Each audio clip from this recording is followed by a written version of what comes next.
Olá, boa noite. Meu nome é Camila, sou do Ministério Esperança de Israel e hoje nós estamos aqui para iniciar o capítulo 27 do livro de Provérbios. Eu gostaria de convidar você para mais esse vídeo, mais essa jornada sobre as considerações, as reflexões sobre o que a palavra de Deus diz, sobre o que o Senhor ensina aos nossos corações e os preceitos que o Senhor nos ensina para as nossas vidas, não só na esfera emocional, não só na esfera sentimental, não só na esfera profissional, mas também na nossa esfera de rotina, né, de relacionamento, de dia a dia verdadeiramente. Não só os valores macro, como também os micros. Eu convido você nessa jornada por esse vídeo hoje tão importante, que a gente fala sobre os 5 primeiros versos do livro de Provérbios, onde 5 versos são 5 lições, e essas 5 lições do Senhor nessa noite podem mudar a sua vida. Então convido você a abrir o livro de Provérbios, capítulo 27, versos 1 a 5. E o verso 1 ele diz assim: não presumas do dia de amanhã, porque não sabes o que produzirá o dia. E a Bíblia ela sempre explica ela mesma, né? O Senhor ele nos dá essa oportunidade de estudar a Bíblia com ela mesma. No livro de Lucas, no capítulo 12, no verso 19 e 20, diz assim: e direi à minha alma, alma, tens em depósito muitos bens para muitos anos. Descansa, come, bebe e folga. Mas Deus lhe disse: louco, esta noite te pedirão a tua alma. E o que tens preparado? Para quem será? E Tiago, capítulo 4, verso 13, fala ainda: ei agora vós que dizeis: hoje ou amanhã iremos a tal cidade, e lá passaremos um ano, e contrataremos e ganharemos. E esse verso e essas passagens são justamente para a gente refletir na seguinte questão: a gente não pode e não deve, como diz o verso, se orgulhar do dia de amanhã. Na verdade, se ocupar e tomar como garantido o nosso dia de amanhã, porque de fato a gente não tem como saber o que o dia vai trazer, qual é o evento que vai acontecer com a gente, né? E o que pode acontecer para impedir os nossos planos e os nossos projetos. Por mais que a gente planeje os nossos dias, as nossas semanas, os nossos meses, não existem garantias de que aquilo que a gente planeja vai acontecer. E isso é uma verdade, né? Existe uma expressão na nossa sociedade que diz que a vida é o que acontece enquanto a gente faz planos. E é exatamente isso, né? Os eventos, eles são chamados pelos hebreus de filhos do tempo, porque o tempo os traz. Pois a mulher, por exemplo, grávida, ela não sabe se o seu filho vai ser homem ou mulher, ou vivo ou morto. Ela pode ter informação, mas ela não tem garantia de que alguma coisa ou outra coisa vai acontecer. A certeza absoluta sobre as coisas, sobre todas as coisas, sobre qualquer coisa, mora apenas no Senhor, no conhecimento de Deus. Ele é o único que tem certeza sobre todas as coisas, e não no nosso, não nas nossas mãos, né? Por mais que a gente, de novo, faça planos, sabemos que a gente vai viver apenas quando a gente estiver vivendo. É aquilo que a gente sabe, que a gente toma como verdade, como garantia absoluta, né? Não sejamos nós presunçosos sobre os nossos futuros, como se tudo fosse certo, porque a gente não tem controle sobre absolutamente nada. E o verso 2 ele diz assim: louve-te o estranho e não a tua boca, o estrangeiro e não os teus lábios. Provérbios 25, capítulo 25, verso 27 fala: comer mel demais não é bom. Assim, a busca da glória, própria glória, não é glória. Ou seja, comer mel demais não é bom. Assim, a busca da própria glória não é glória. E é justamente uma reflexão que parece óbvia, mas muitas vezes ela não é, né? Que nós não devemos nos vangloriar nós mesmos das nossas próprias ações, mas que nós deixemos isso para outros, ou até mesmo para quem não nos conhece falar. Porque aquele que não nos conhece, muitas vezes, né, de acordo com essa reflexão, ele pode não ser tendencioso, ele julga de forma imparcial, ele julga aquilo que ele vê. E aí, se ele te vê e te elogia, é porque ele fala, declara algo que ele enxerga, né? É um alerta pra gente contra a vaidade e contra o orgulho, de deixar que as nossas ações, que as nossas ações e a nossa reputação falem por nós. O elogio de alguém que não nos conhece profundamente, que não convive conosco, que não tem razão para nos elogiar, ele tem muito mais valor e peso do que quando a gente elogia nós mesmos, né? Melhor é quando o outro nos elogia do que quando nós elogiamos a nós mesmos. E soa realmente até um pouco arrogante quando nós elogiamos a nós mesmos. É diferente da gente reconhecer as nossas habilidades, as nossas atribuições, aquilo que nos é concedido pelo Senhor, os dons natos, né? As coisas que nós temos competências e aptidão para realizar. Mas quando a gente passa a elogiar, né, a gente mesmo, a gente está fazendo, na verdade, uma retroalimentação de orgulho. A gente está orgulhando, enchendo a gente de orgulho que a gente mesmo está fazendo.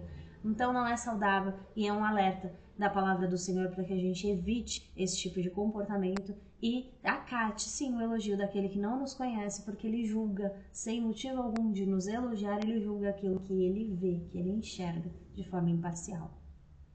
Verso 3 fala: pesada é a pedra e a areia também, mas a ira do insensato é pesada, mas a ira do insensato é pesada do que elas ambas, né? Mais pesada do que elas ambas. Jó, em seu capítulo 6, verso 3, fala: porque na verdade mais pesada seria do que a areia dos mares. Por isso é que as minhas palavras têm sido engolidas. E essa comparação entre peso de pedra e peso de areia ao peso da ira de uma pessoa que não tem sensatez, de uma pessoa insensata, é para justamente mostrar que a ira de alguém que não tem juízo é muito mais difícil de suportar do que qualquer carga física, qualquer carga que seja possível de ser carregada, né? A ira de uma pessoa insensata, ela pode ser extremamente perturbadora e difícil de lidar, né? Enquanto pedras e areias, elas têm, essa metáfora tem um aspecto físico, a ira de alguém sem controle pode causar muito mais problemas e sofrimentos para todos aqueles ao seu redor. Então, é mais uma advertência para nós sobre a importância que tem nós controlarmos as nossas emoções e evitarmos a ira descontrolada, porque ela pode ter consequências negativas tanto para nós quanto para os outros.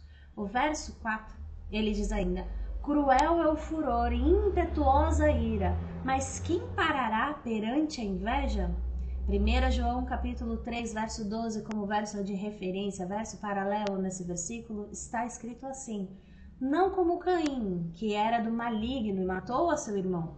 E por que causa o matou? Porque as suas obras eram más e as do seu irmão justas. E aí a gente vai fazer um paralelo entre ira, né? Entre inveja, na verdade, e ciúmes. Veja, o homem, quando ele está irado, passada a ira, ele confessa a sua raiva, né? O invejoso ou o ciumento, ele não confessa. Ele, de uma forma astuta, ele busca esconder, até ter alguma oportunidade. Então, assim, aquele que está zangado, aquele que está bravo, aquele que está irado, né? Ele pode ser apaziguado com o tempo, ele pode ser acalmado. Mas o invejoso, o ciumento, ele fica mais ainda exasperado. Então, a inveja e o ciúme, eles penetram muito profundamente e eles rastejam lentamente e não podem, assim, ser tão facilmente erradicados, né? A raiva e o furor, eles são tão intensos que eles podem causar muitos danos, mas a inveja é ainda mais poderosa e difícil de lidar. É como se a inveja ela fosse uma força assim destrutiva, que pode levar às consequências ainda mais graves do que a própria ira, do que a própria raiva, do que a própria fúria, né? A inveja ela é um sentimento que pode levar a pessoa a desejar o mal do outro. Ela pode sabotar as conquistas das pessoas, ela pode gerar conflitos de formas assim variadas. É um sentimento que pode corroer a alma e destruir profundamente os relacionamentos. Portanto, é um aviso pra gente, né? Uma advertência de que essa força destrutiva que a inveja tem, e é um incentivo pra gente, a gente busque no Senhor a sabedoria para lidar com esse sentimento, tanto em nós mesmo quanto nos outros. E aqui eu abro até um paralelo. Aquele que crê no Senhor e sofre tanto de inveja quanto de ciúme nas mãos do Senhor, nas mãos do Espírito vindo, né, profundamente relacionado com o Senhor e dando acesso ao Espírito Santo de Deus, ele vai encontrar aquilo que é necessário para exercitar o autocontrole e até para praticamente erradicar. Por que eu digo praticamente? Porque existem coisas que são escolhas, né? Se nós escolhemos pedir ajuda ao Senhor e pedir e liberar esse aspecto ao Espírito Santo de Deus para que ele ajude a ser tratado isso em nós, ele vai nos ensinar e vai tratar, mas se nós escolhermos e assim clamarmos. Então, por isso que eu digo praticamente, porque quanto maior a abertura que nós damos ao Senhor, quanto maior a nossa busca, quanto maior o nosso desejo de ser curado no Senhor, maior vai ser o acesso que o Senhor tem em nós para nos ensinar e para nos curar. Por isso, é tudo uma questão de escolha. Que o verso 5 diz ainda, melhor, o último verso da noite, melhor é a repreensão aberta do que o amor encoberto.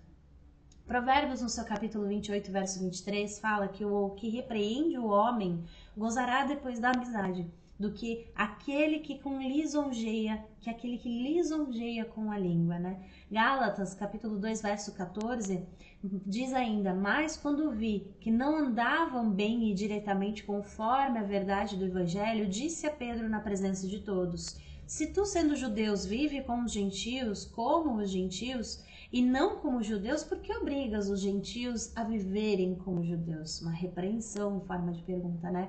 E Provérbios 28, 23, gostaria de ler novamente. O que repreende o homem gozará depois mais amizade do que aquele que lisonjeia com a língua.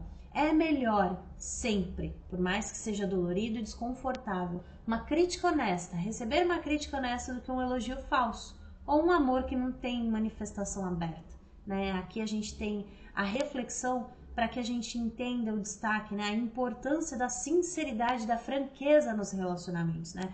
Uma correção sincera, ainda que dolorosa, ela é muito mais benéfica do que um amor que não se expressa ou que esconde verdades importantes, né?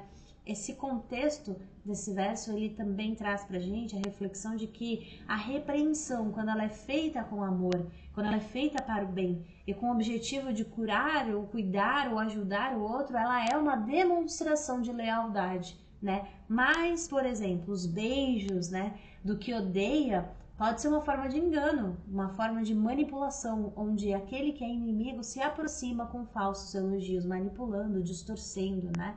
E então aqui a gente tem que o ensino que a verdade, mesmo que difícil de ouvir, ela é preferível à falsidade e à falta de franqueza no amor.